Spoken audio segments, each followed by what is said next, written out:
Aujourd'hui, on va essayer de finir Schedule 1, mais seulement avec le camping-car du départ. Donc voici le camping-car du départ, je pense que vous le connaissez.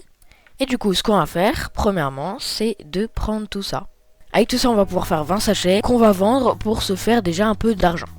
On va aussi prendre l'argent que Oncle Nelson nous a donné. Ça va nous faire quand même déjà un bon capital. Hein. Donc si je prends ce dernier drop, le camping-car va exploser. C'est pas ce qu'on veut du coup, parce qu'on veut vivre dans le camping-car, donc on va essayer de pas le faire. Sinon, j'ai des objectifs. Les objectifs, c'est d'avoir tout ça, littéralement. Donc si on compte bien, il me faut plus de 170 000 balles pour acheter tout ça. Et c'est énorme. Autre truc que j'aimerais avoir, les Golden Toilets. Bah oui, sinon c'est pas un défi. Donc on va essayer de faire notre première vente. Voilà. 5 OG Cash pour 200 €, 70% de chance en vrai. Parfait. Maintenant, juste, bouge pas. Merde. Bon, on va le laisser courir. On va le faire oublier nous. Voilà. Là, normalement, je peux essayer de le revoler. Ah non, je peux pas. Ok, si c'est bon, je peux. Alors. Je suis obligé. Bah les gars, je me taille. Parce que comme ça, je le tue pas. Et après, je pourrais le revoler. J'ai quand même aucun talent, hein. On va pas se mentir. Nouveau client, les frères. Enfin, j'espère. 87% de chance, normalement, c'est bon. Ok. Alors, super. Merci. Parce qu'en fait, je viens de réfléchir, les gars, mais comme on quitte pas le camping-car, on n'aura jamais de fournisseur. Ce qui fait qu'on pourra jamais vendre au final. Du coup, je vais essayer de voler le plus possible. Et puis, bon. Oh, j'ai déjà une commande. Ok, j'ai déjà une commande de Cathy. 2 OG Cash pour 115 $. Super. On va mettre 120 quand même. Hop là. 120 $ qui passent dans la poche. On commence à avoir de l'argent là. Hein. On va voir s'il n'y a pas Géraldine qui va nous faire des grosses commandes. Qui va payer cher pour des petits trucs. Il y a aussi Dan qui normalement a de l'argent. Donc on va essayer de lui voler. Et au final il n'a rien. Super. Tu peux pas avoir de l'argent en fait. Ah merde les gars, j'ai oublié de voler à Cathy. Ah, j'aurais dû le voler. Normalement, Cathy elle est venue de par là, d'accord? Donc elle est peut-être là. Elle est pas là. Ok, Peter, on va essayer de lui vendre quelques trucs. Si on lui en vend 5 pour 200 balles. Let's go. Quoi? Il les a pas? Bon les gars, premier jour, j'ai déjà plus que 8 OG Cash. Bon, en vrai, je vais attendre d'avoir des messages parce que les gens par message ils payent plus cher. Donc je vais attendre d'avoir des messages et puis j'essaierai de vendre mes 8 OG Cash qui me restent. Donc pour l'instant on va juste dormir pour accéder à demain. Et puis voilà. On a Jessie qui nous demande 2 OG Cash. On va lui dire 110 $. Parfait. Allez, j'y vais direct. Ok Jessie, voilà tes 2 OG Cash. Hop, juste, ouais, retourne-toi. Voilà, parfait. Non les gars, j'ai pas fait exprès. Wesh. Elle veut me tuer littéralement. Ah, c'est super Jessie. Ok, parfait. Non les gars, je suis vraiment la plus grosse merde de Schedule 1, je pense. Mais ça va peut-être pas être possible en fait de voler et tout. Je pense que je vais me rabattre sur un autre business. Vous savez, dans Schedule 1, il y a ces machines qui permettent d'avoir de l'argent pour des déchets. Et si on tape un distributeur plusieurs fois, on reçoit une canette.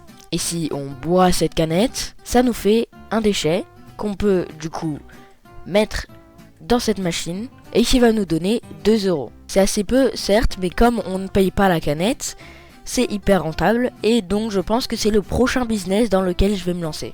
On va juste frapper un distributeur pendant 45 000 ans et puis avec toutes les canettes qu'on récup, on va pouvoir faire de l'argent à la machine qui donne de l'argent pour les déchets. J'ai l'impression que les policiers disent rien donc bon au moins c'est légal quoi. Bon les gars, j'ai littéralement fait ça toute la journée, même plus, voilà pendant la nuit j'ai fait ça aussi.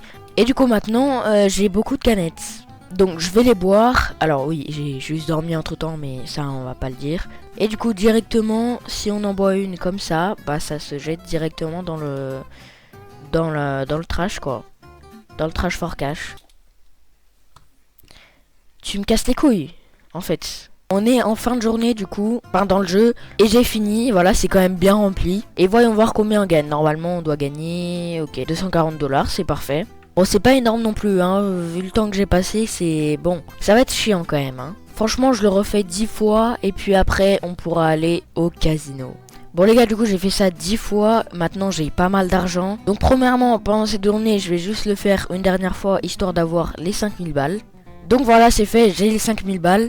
Maintenant on va aller à mon activité favorite, le casino. Alors c'est tout simple, on va juste mettre ça au max, et puis tout tourner pour avoir le jackpot. Let's go les gars, le premier jackpot. Je sais pas si vous l'avez vu les gars. Du coup maintenant je suis à 17 000. Parce que avant d'avoir le jackpot, j'ai eu quand même pas mal de ça là et ça. Bon les gars, on va continuer jusqu'à 200 000 ou plus parce que c'est ce qu'il nous faut pour valider les défis que je me suis donné en début de vidéo. Donc c'est parti et puis voilà. Hein. Oh les gars, le jackpot aussi. Let's go. Maintenant on est à la moitié du défi, on est à 121 000 balles. C'est énorme, voilà. Donc, je vais aller déposer ça à la banque, puis dormir. Parce qu'il faut quand même avoir tout sur notre compte en banque pour acheter les trucs. Et ça va être très long. Mais du coup, avec les 10 000 balles que je viens de déposer, je vais acheter un petit business. On va acheter le post office, voilà. Comme ça, on va pouvoir blanchir plus d'argent plus rapidement. Donc, le bureau de poste, c'est 4 000 par jour. Donc, si on calcule, ça va être 38 000 par semaine. Grâce à ça aussi. Parce que là c'est toutes les semaines. Donc c'est quand même beaucoup hein. Mais ça va être long. Ah et voilà le jackpot en 2. Donc les gars maintenant on a 224 000. On va pouvoir acheter tout ce dont on a besoin. Bon bien sûr il faut blanchir de l'argent du coup maintenant. Et ça va être assez long. Ok les gars on est 2 jours plus tard. J'ai vraiment énormément d'argent du coup maintenant sur le compte. Et ça nous laissera assez de marge pour acheter tout ce qu'il faut. Voilà, parfait. Donc maintenant on a 228 000. On va pouvoir acheter tout ce qu'il nous faut. Hop là, bonjour. On va commencer par les propriétés. On a le nouveau stockage qui est juste à côté du parking. Donc on va l'acheter. Puis après le bungalow, le barn. Et du coup finalement, Doc's Warehouse. Maintenant on n'a plus rien. C'est parfait. Donc on va acheter les business. Et ben voilà. On a acheté absolument tout. Ah non, pas absolument tout. Je suis désolé, j'avais oublié un petit quelque chose. Les golden toilets. Bah oui. Et le jukebox aussi, on va le tester parce que je l'ai jamais testé encore. Donc en passant par là, on va pouvoir visiter ça du coup. Donc notre propriété est juste là. On a un petit truc pour remplir de l'eau. En vrai, franchement, c'est vraiment pas mal. Hein. Personnellement, j'aime bien. Mais du coup, si je passais par là, c'était pas pour ça. C'était pour prendre un golden skateboard parce que se déplacer sans rien, c'est long à un moment. Ah mais c'est que en cash. Bon bah les gars, on va devoir faire du cash hein. Ok les gars, c'est bon. J'ai normalement l'argent parfait pour le golden skateboard. Maintenant on va pouvoir se déplacer un peu plus vite. Alors, voici notre Doc's Warehouse. On va pouvoir juste allumer les lumières hein. Et donc je peux proclamer ce défi terminé.